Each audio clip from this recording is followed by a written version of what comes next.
2 போர் விமானங்களையும் சுட்டு வீழ்த்தியிருக்காங்க இந்தியா. ஜம்மு காஷ்மீரில் ரொம்பவே பரபரப்பான சம்பவம் தான் நடந்துட்டு இருக்கு. இந்தியா பாகிஸ்தானுக்கு இடையே தொடர்ந்து பதற்றம் தான் நீடித்து வந்துட்டே இருக்கு. பாகிஸ்தான் ட்ரோன் ஏவுகணை தாக்குதலை எல்லையோர கிராமங்களில் நிறையவே அதிகரித்து பண்ணாங்க. அந்த வகையில் இன்னைக்கு காலையில் பாகிஸ்தான் போர் விமானங்களை ஜம்மு காஷ்மீரில் நுழைஞ்சு தாக்குதலை நடத்த முயன்றிருக்காங்க. அந்த நிலையில தான் 2 விமானங்களும் வெற்றிகரமாக சுட்டு வீழ்த்தப்பட்டிருக்காங்க இந்தியாவால்.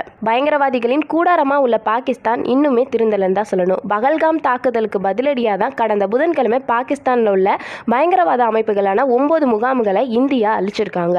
அதன் பிறகுமே பாகிஸ்தான் இந்தியாவை சீண்டிட்டே தான் இருக்குன்னு சொல்லலாம். ஏவுகணை, ட்ரோன், போர் விமானம் இந்த மாதிரி தாக்குதல் முயற்சியை நடத்திட்டே தான் இருக்காங்க. ஆனால் இந்தியா எல்லாத்துக்குமே பதிலடி கொடுத்துட்டு தான் இருக்காங்க. இதன் தொடர்ச்சியாக பார்த்தீங்கன்னா பாகிஸ்தானோட 2 போர் விமானம் சுட்டுவும் வீழ்த்தப்பட்டிருக்கு. இன்றைக்கு காலையில் ஒரு விமானம் ஜம்மு காஷ்மீர் ஸ்ரீநகர் பகுதியில் லஜான் பகுதியிலையும், இன்னொரு விமானம் வடக்கு காஷ்மீர்லையும் தான் சுட்டு வீழ்த்தப்பட்டிருக்கு.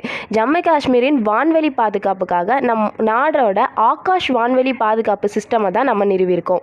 ஆகாஷ் வான்வெளி பாதுகாப்பு சிஸ்டம் தான் இந்த போர் விமானங்களை சுட்டு வீழ்த்திருக்கு. இந்த நிலையில் அந்த விமானத்தில் இருந்த விமானிகள் விமானத்திலிருந்து இறந்திருக்கலாம், அப்படி இல்லைனா விமானத்திலிருந்து எஜெக்ட் ஆகி வெளியேறி இருக்கலாம்னு சொல்றாங்க. நம்மளோட எல்லை பகுதியில் விமானிகளை தேடும் பணியிலும் ராணுவத்தினர் தொடங்கியிருக்காங்க. நேற்று இரவு முதலே காஷ்மீரோட பல இடங்களில் தாக்குதல் நடந்த பாகிஸ்தான் வென்று வந்துட்டு தான் இருக்கு.